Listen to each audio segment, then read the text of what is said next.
被曝光后才知道的真相，地方财政吃紧的原因，钱都是这样子花掉的。近段时间总能看到地方财政吃紧的新闻，原来不仅我们打工人的钱袋子缩水了，地方政府的财政情况也没好到哪里去。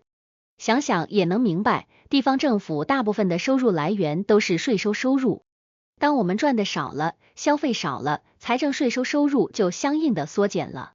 当政府财政收入多了，资金就更宽裕，就能投入更多资金建立利民工程，制定更多便民措施，居民的生活条件也会相应升高。二者是相互促进、相辅相成的关系。但是我们国家14亿人口居然养不起地方政府吗？中国每年报道的经济数据都在稳步上升中，为什么有些地方政府会出现财政吃紧的情况？地方财政的钱都花到哪里去了呢？一、疫情期间财政大力支出。要深究地方财政困难的原因，疫情原因应当排在第一位，它是导火索，也是地方财政吃紧的重要原因之一。疫情期间，国家为了维持人民生命安全，进行了严密的封锁政策，家家户户都只能在家隔离，足不出户，居民无法在外消费，企业和商家也没有办法正常经营，大家基本都没有消费的条件，而靠税收收入维持稳定的各个地方政府，收入当然也随之下跌。不仅如此，疫情的发生也让国家的地方财政支出扩大，居民在家防控阶段无法外出购买食材，为了维持居民的日常生活所需，政府担起责任提供膳食给居民，有许多是不需要居民付钱，由政府承担。另外，各个公共核酸点的建立、检测用具、检测人员的工资发放等等，大部分都是有地方财政在支出。以上种种都加剧了地方财政的压力。试想一下，疫情期间，国家财政不仅收入下跌，还要不断支出资金来维持居民生活安全、生命安全，长期入不敷出，自然就加剧了地方财政吃紧的情况。二、疫情过后，房产行业不景气。疫情时，政府入不敷出的情况是不可避免的，但是疫情过后，人们恢复了正常的生活，国家也开始正常运作，按理说是地方财政开始弥补攒钱的过程。然而萎靡不振的房地产行业现状又给了地方财政当头一击。要知道，房地产行业的税收及土地出让金等收入，一直都是地方财政收入的大头之一。比如土地让出金，是政府出售土地后获得的资金，这些土地被房地产开发商拿去建设房地产后出售，拉动地区经济增长。期间产生的各种消费，又能分出一大笔税收流向财政的钱袋子。在早些年间，国家房地产行业发展的一片欣欣向荣，地方财政的收入也蹭蹭暴涨，房地产相关的产业能稳定为地方政府提供源源不断的收入。然而，自从房地产行业发展不景气后，许多企业陆续撤离房地产这一赛道，买地建房的人大大缩减，导致政府的土地出让金的这一项收入也随之大幅度缩水。与之相应减少的就是居民购买房产时的土地增值税等相关税费。可想而知，房地产相关的交易减少，地方财政又是一大笔收入缩水了。三、民生建设方面的支出。如果只是收入减少，政府还不至于财政紧张。但是我国是一个以人为本的国家，人民生活的幸福指数是否提高，也是国家政府一直密切关注的问题。政府每年都要花大量的资金用于基础民生建设，比如养老问题、基础设施建设问题等等，这也是地方财政支出的主要领域。首先是养老问题，我国人口老龄化严重，退休老人不断增多，而新生儿及青壮年补充不足，国家面临巨大的养老问题，养老金的发放就是一笔不小的开支。一些老人的退休工资十分丰厚，甚至比年轻人都赚得多，国家财政在这方面的支出也占去了不少费用。再加上我国事业单位较多，在编人员的大部分工资发放都是由国家发放，此前还出现不少裁减正式编外的事业单位人员的新闻，也是因为在减少不必要的开支。另外，国家在基础设施方面也投入了不少资金，比如建造学校、建造铁路、公路、修建大坝、防洪抗灾等等。正如老百姓日常生活方方面面都要花钱一样，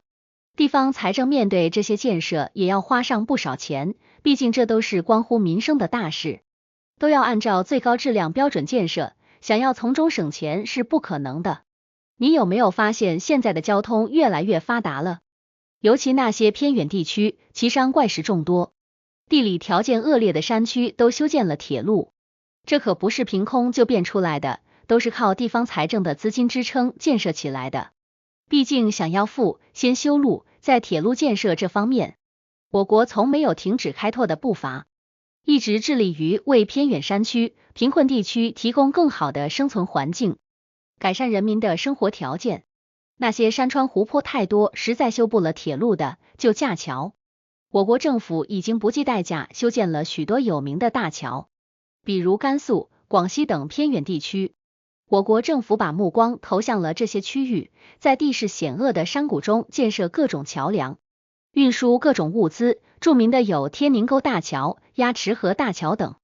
毕竟我们国家是社会主义国家，是共产主义国家，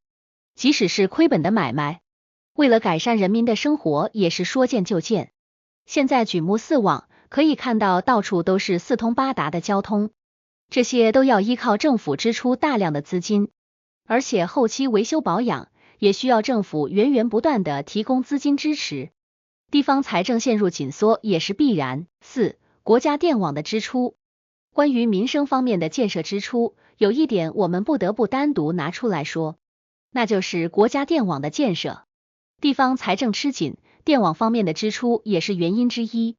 我国的国家电网作为国内唯一的电力企业，并没有竞争对手。但是最新数据表明，到去年国家电网及南方电网的总负债居然有 3.6 万多亿元，这个数据真的高得离谱，难道国家14亿人口还养不起一个电网吗？事实证明，电网方面的支出真的比我们想象中更烧钱。首先，电力行业的技术人员工资就比较高，因为专业性要强才能胜任电网这一工作，而且电力行业也需要极大的财力来研发及维护，这样综合下来需要投入巨大的人力、财力、物力。且近几年，国家重点研究绿色环保发展，电力行业从一开始的柴油发电，渐渐转变为风力发电，到如今的太阳能发电。每技术创新的背后都需要大量的资金支持，电力行业烧钱还不止这方面，要知道我国幅员辽阔，人口众多，想要每家每户都能享受到用电的便利，并不是一件容易的事。不过我国本着为人民服务的宗旨，我国致力于将电网的覆盖切实落实到位。有关新闻报道了这样一个案例，国家电网为了能让一座山上的2户居民享受到用电的便利，不惜花费巨大的人力物力成本，在山上搭建了36根电线杆，一根电线杆需要花费成本1万左右，而山上2户人家每年缴纳的电费都不到500元，这样算下来是国家电网巨亏，想要收回成本得好几百年以后了。这样不计成本和代价为人民服务的例子数不清，长此以往，国家地方财政紧张也是必然的。而且电网建设完成后，维修保养费用又是一笔支出。以上种种可以看出，我国地方财政吃紧的原因还真是多种多样，且大部分都避无可避，都是国家为了给人民创造良好的生活条件，为了民生花费了许多资金，是不计利益的付出。目前国家也在想办法避免一些不必要的开支，避免造成资源浪费的情况出现，但是这都需要一个长期的规划，并非是一朝一夕就能改变的。在后续的发展当中，地方政府也不会眼睁睁看着自己财政陷入困难而不作为，肯定会寻找多元化的方法来科学合理的解决资金短缺的问题。开源节流是一方面，减少不必要的支出，将资金节省下来投入更加高效便民的建设中。这一举措也是为了将钱花在刀刃上，更好的实现利民政策。另一方面也是要扩大收入，适当引进一些外资，增加就业，促进部分地区经济发展，提高人民的收入水平。国民发展的好了，税收自然就多了，财政问题也能迎难而解。但扭转局面需要一个长期的过程，相信政府也会寻找多方面途径来解决自己的财政困境。